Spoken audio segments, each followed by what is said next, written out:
నమస్తే, welcome to reflection news. ఒకప్పుడు fashion సినీ ప్రపంచంలో తలుక్కుమన్న మాజీ మిస్ ఇండియా ఇషికా తనేజా ఇప్పుడు ఆధ్యాత్మిక మార్గంలో పయనిస్తున్నారు. భౌతిక సుఖాలు, సినీ రంగంలోని పేరు ప్రఖ్యాతలను వదిలిపెట్టి ఆమె సనాతన ధర్మాన్ని ప్రచారం చేసేందుకు సాధ్విగా మారారు. ఇటీవలే ద్వారక శారదాపీఠ శంకరాచార్య సదానంద సరస్వతి మహారాజ్ నుంచి గురుమంత్ర దీక్ష స్వీకరించి సాధ్వి ఇషికా తనేజాగా కొత్త జీవితాన్ని ప్రారంభించారు. 2025లో జరిగిన మహాకుంభమేళాలో పవిత్ర స్నానం చేసి తన ఆధ్యాత్మిక ప్రయాణాన్ని మరింత ముందుకు తీసుకెళ్లారు.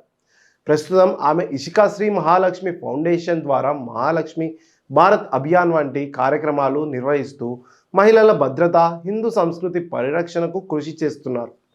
తన యూట్యూబ్, ఇన్స్టాగ్రామ్ ఖాతాల ద్వారా ఆధ్యాత్మిక ప్రసంగాలు చేస్తూ యువతకు స్ఫూర్తినిస్తున్నారు. ఇప్పుడు యువతను ధర్మ మార్గంలో నడిపించేందుకు కృషి చేస్తున్నారు. ఇందులో భాగంగా తన శ్రీ మహాలక్ష్మి ఫౌండేషన్ ఆధ్వర్యంలో మహాలక్ష్మి భారత్ అభియాన్ అనే కార్యక్రమాన్ని ప్రారంభించారు. ఏఐఎన్ఎస్ వార్తా సంస్థతో ప్రత్యేకంగా మాట్లాడుతూ ఇషికా తనేజా తన కార్యక్రమ ఉద్దేశాలను వివరించారు. సమాజంలో వివిధ రంగాలను అష్టలక్ష్మి రూపాలతో అనుసంధానించడమే ఆమె మహాలక్ష్మి భారత్ అభియాన్ ముఖ్య లక్ష్యమని చెప్పారు.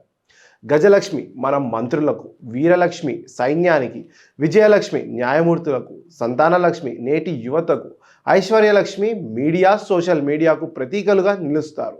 ఈ అన్ని వర్గాలను ధర్మంతో అనుసంధానించే ప్రయత్నంలో భాగంగానే 8 రాష్ట్రాల్లో ఈ కార్యక్రమాన్ని ముందుకు తీసుకెళ్తున్నామని ఆమె తెలిపారు. ఈ ప్రపంచంలో దేశ విదేశాల నుంచి ప్రతినిధులు పాలు పంచుకుంటున్నారని, మన సనాతన ధర్మంలోని గొప్పతనం వల్లే విదేశీయులు కూడా ఆకర్షితులవుతున్నారని ఆమె పేర్కొన్నారు. సాధ్విగా మారకముందు ఇషికా తనేజా అసాధారణ విజయాలు సాధించారు. 1994లో జన్మించిన ఆమె లండన్ స్కూల్ ఆఫ్ ఎకనామిక్స్లో విద్యను అభ్యసించారు.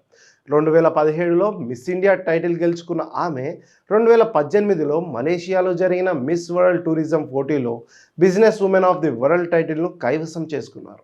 అంతకు ముందే 2014లో కేవలం 60 నిమిషాల్లో 60 మంది మోడల్స్కు హెయిర్ బ్రష్ మేకప్ చేసి గిన్నిస్ వరల్డ్ రికార్డ్ కూడా నెలకొల్పారు. జై హింద్.